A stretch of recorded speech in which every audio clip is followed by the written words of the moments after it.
Hey, what's up dudes? Today we're taking a quick look at the Jackson Dinky JS22-7 7-string guitar.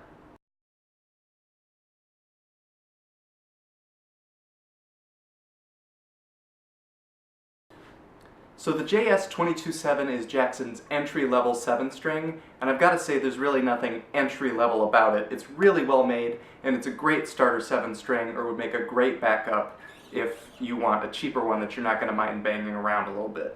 So as of right now, you can get one of these brand new for $200, and $200 is a crazy, crazy good deal for a 7-string guitar. They also offer it in a satin black finish, which is really, really nice looking, and also the gloss finish with a maple neck that is very classy. I picked this up for $115 used, and I had to share it with you guys because it's got some really great features that make it really worth taking a look at.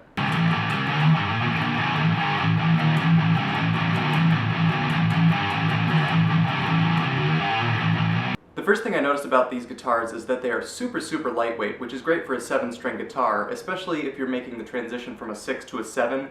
There's not going to be any weight difference, and it's balanced almost perfectly, so it puts the neck at a really great playable angle.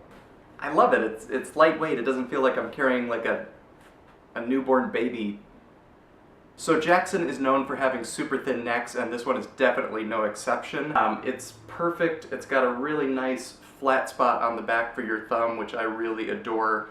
And it doesn't have a compound radius like a lot of guitars now do, but I mean, $200. It's a great neck. And also with these cutaways, it allows for really, really awesome high fret access. If you're one of those guys that actually plays that high. I know I'm not, but maybe you are.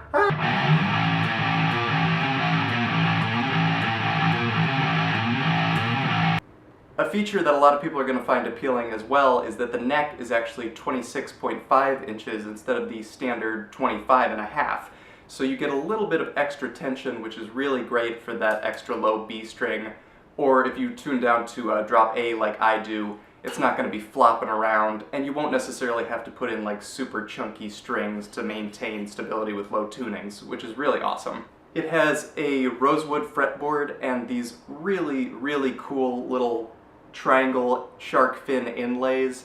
I myself am not a fan of the traditional dots, but these do their job so you know what fret you're on while looking really modern and metal and cool, so huge fan of the way this neck looks. Also, just look at that headstock. It's so badass. Like, for $200, you're not only getting a guitar, you're also getting like a spear or a weapon. That's my purse!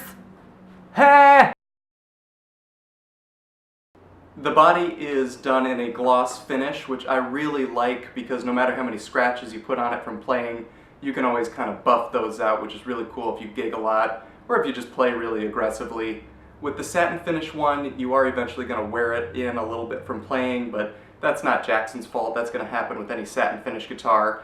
But I really love this one because you can just shine it up and it looks super futuristic and cool. It certainly doesn't look like a $200 guitar to me.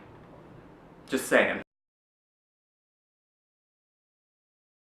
This one has Jackson's own designed, just fixed hardtail bridge, nothing fancy here, but it does a really great job of staying out the way, so staying out the way? Staying out the way! Okay, it does a really good job of staying out of the way when you're playing, and also the guitar is sculpted really good on the top, so you have a really great place to rest your hand there when you're playing, just to make sure that bridge is staying out the way. You better stay out the way, bridge! Now for $200 it couldn't all be perfect, so there are two things that I don't really love so much about this guitar. The first being the humbuckers. I mean, they make noise. Noise comes out of them. For $200 you get humbuckers that make noise, which is nice. Really though, they're a little muddy. I mean, you notice it with high gain more, and especially if you're hitting larger chords on the 7th string, you're going to lose note clarity. It kind of sounds just more like a chunk than individual notes, so not a super huge deal. I might switch these out and put some EMGs in there just to improve the sound a little bit, but for 200 bucks.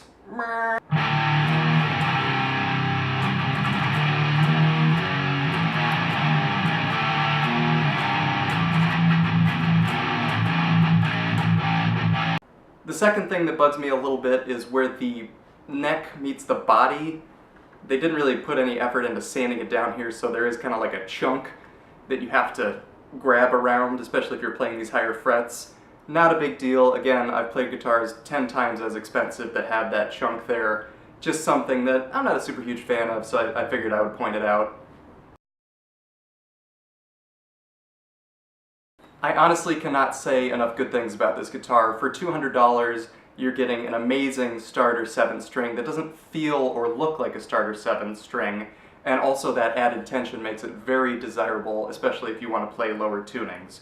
So, Jackson, job well done on this one. If you're around a Guitar Center, definitely swing by and check one of these out. An awesome guitar. I don't know what else to say. Go buy one. If you're in the market for a starter 7 string, go buy one. Thanks for watching this video, guys. If you liked it, go ahead and leave a like and subscribe if you want. There will be many more videos to come, and I'll see you next time.